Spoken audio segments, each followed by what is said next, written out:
আসসালামু আলাইকুম প্রিয় এলাকাবাসী। এই রাস্তাটি শুকনো মৌসুমে শুকনা থাকতো, বর্ষাকালও শুকনা থাকতো। এই রাস্তাটিতে এখন ময়লা আবর্জনা ফেলে রাস্তাটি নোংরা করে রাখছে। আর এই জায়গাটি দিয়ে পানি নামতো, পানি নামার জায়গা ছিল। এখন আর পানি নামার জায়গা নেই, রাস্তাটি বন্ধ করে দিয়েছে পানি নামার জায়গাটি। এখন পানি সব রাস্তার উপরে থাকে, মানে এই পানিগুলো যাওয়ার জন্য এখন রাস্তাটাই ড্রেন হয়ে গেছে, মানুষের চলাচলের উপযোগী নেই। দোকানের সামনে দিয়ে রাস্তাটা, এবং এই রাস্তা দিয়ে প্রতিদিন কয়েক হাজার লোক চলাফেরা করে। এদের দুর্ভোগের শেষ নেই। ময়লা পানি পায়ের সাথে লাগে এবং পায়ে চুলকানি হয়। দেখেন রাস্তাটা, আপনারা খেয়াল করুন।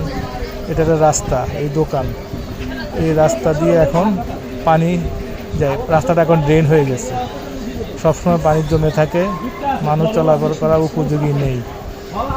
এখানে গার্মেন্টস এলাকা, অনেক সকাল বিকাল অনেক গার্মেন্টস কর্মীরা এখান দিয়ে যাতায়াত করে, কিন্তু কেউ এটা নজরে আসে না।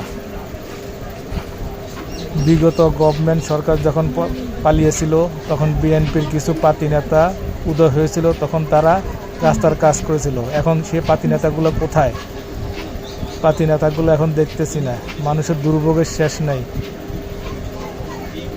দেখেন রাস্তাটা অল টাইম পানি দিয়ে ড্রেনের মতো হয়ে গেছে, ড্রেনের মতো পানি যায়, ড্রেন হয়ে গেছে। দেখেন পানি জমে হাঁটু সমান পানি রাস্তার উপর।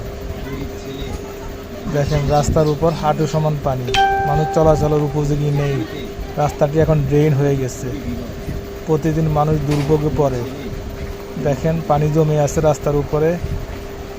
এই কবরস্থানের কোণা থেকে পানিগুলো এখন মানুষের চলাচলের জায়গার উপর দিয়ে যায়, ময়লা পানিগুলো।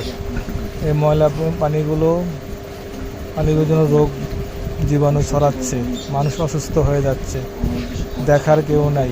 আমি দৃষ্টি আকর্ষণ করছি, সমাজসেবী লোকদের উদ্দেশ্যে বলতেছি, আপনারা দ্রুত এটার ব্যবস্থা নিন এবং রাস্তাটি চলাচলের উপযোগী করে দিন।